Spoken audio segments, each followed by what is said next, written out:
बिस्मिल्लाहिर्रहमानिर्रहीम।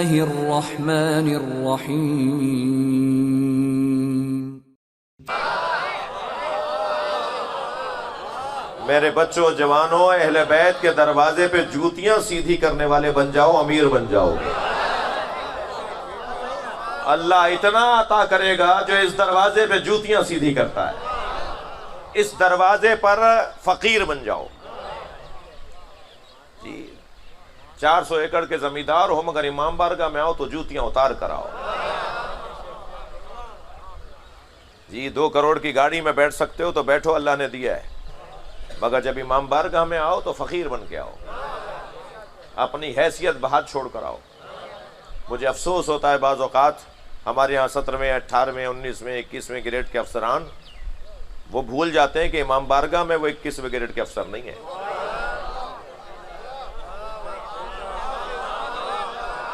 वो इमाम बारगाह में आकर भी उसी अकड़ से बात कर रहे होते हैं।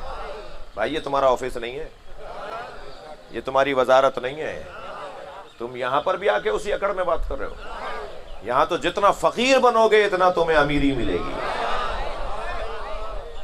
मस्जिद में भी आकर अपनी जगह अलहदा रखवाते हो, ये मेरा मुसल्ला है, कोई नहीं बैठेगा यहाँ। ये क्या बात है भाई? और अगर कोई चेकिंग कर ले, कभी बड़े इज्तिमात होते हैं तो बॉडी सर्चिंग हो रही होती है, बेचारे स्काउट वाले लोग, जरा 25 मरतबा उठक बैठक तो करके दिखाइए, कमर सीधी हो जाएगी। वो बेचारा स्काउट वाला उठक बैठक कर रहा होता है, बॉडी सर्च कर रहा होता है, और फिर उसे तरह तरह की बातें भी सुनने को मिल रही होती है। मुझे भी चेक करोगे? मुझे नहीं पहचानते मैं कौन हूं?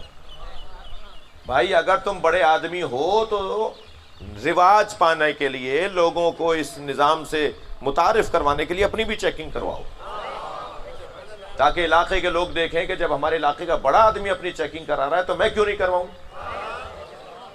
और अगर बड़ा आदमी दरवाजे पे खड़े होकर कहेगा मुझे भी चेक करोगे, मुझे नहीं पहचानते। अच्छा, ज्यादातर स्काउट्स के जवान दूसरे इलाके के आते हैं, और आना भी ऐसे, होना भी ऐसे ही चाहिए, ताकि वो रियायत ना करें। वो बेचारे दूसरे, उन्हें तो पता ही नहीं है कि फलां इलाके में जहां हमें बुलाया गया है वहां हैसियत वाले कौन लोग हैं जी। और जब ये तय हो गया था कि इमाम बारगाह में सारे फकीर बनकर आएंगे तो फिर हैसियत की क्या बात है। अब वो स्काउट वाले को डांट रहा था, मुझे नहीं पहचानते, किसे खड़ा कर दिया है, कौन बुला लिए गए हैं, हमें पहचानते नहीं है ये। तो ये जुमला मैं इन बच्चों जवानों से कहूंगा, मैं सैयद हूं, हाथ जोड़ के कहूंगा कि ये जुमला अपने जबान पे तो कभी ना लाओ कि मुझे नहीं पहचानते मैं कौन हूं। अपने दिमाग की लुगत से इसे काट के फेंक दो। ये जुमला अपने दिमाग की लुगत से निकाल कर फेंक दो कि मुझे नहीं पहचानते मैं कौन हूं। और आपसे अगर कोई कहना कि मुझे नहीं पहचानते मैं कौन हूं, तो उसे कहे तुम खुद नहीं पहचानते अपने आप को कि तुम कौन हो। ये दलील है कि तुम अपने आप को नहीं जानते कि तुम कौन हो। आजिज़ी, खाकसारी, इनकसारी। अभी आप फर्श पे बैठे हुए हैं ना, हम सब मट्टी पे बैठे हुए हैं ना। बाज दोस्त तो जानबूझ के मट्टी पे बैठे हुए हैं। अल्लाह इनकी हिफाजत फरमाए जी। इनके क्या कपड़े नहीं हैं, इनके कपड़े धुले हुए नहीं हैं, ये इस्त्री करके नहीं पहनते, मगर मट्टी पर बैठकर अपनी ज़ात की नफ़ी।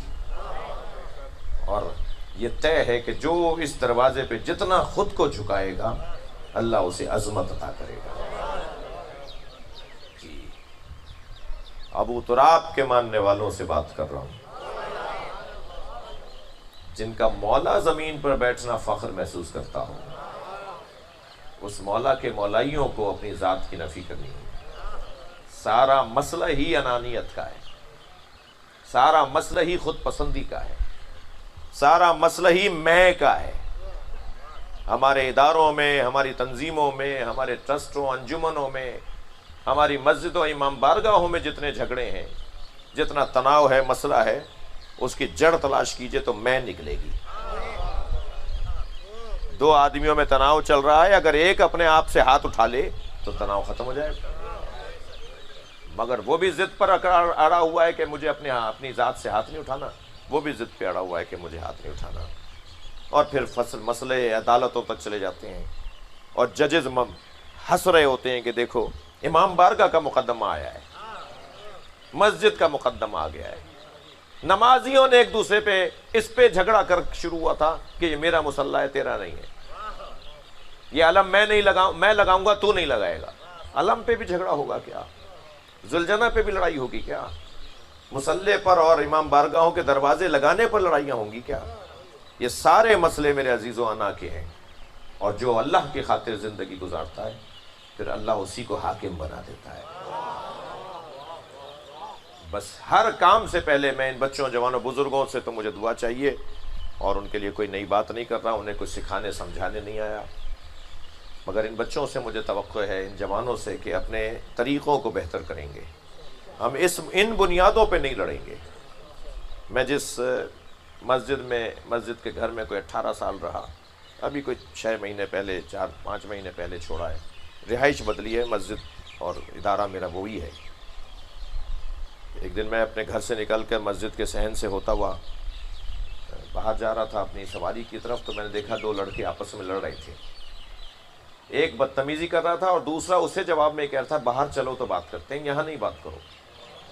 मुझे वो लड़का जवान बड़ा अच्छा लगा, मैं उसके करीब गया, मैंने कहा, जी तुम यहाँ क्यों नहीं जवाब दे रहे इसको? ये तुमसे बदतमीज़ी कर रहा है, तुम कह रहे हो बाहर आ जाओ, इमाम बारगाह के बाहर आ जाओ, मस्जिद के बाहर। कहने लगा, मौलाना ये लड़ने की जगह नहीं है।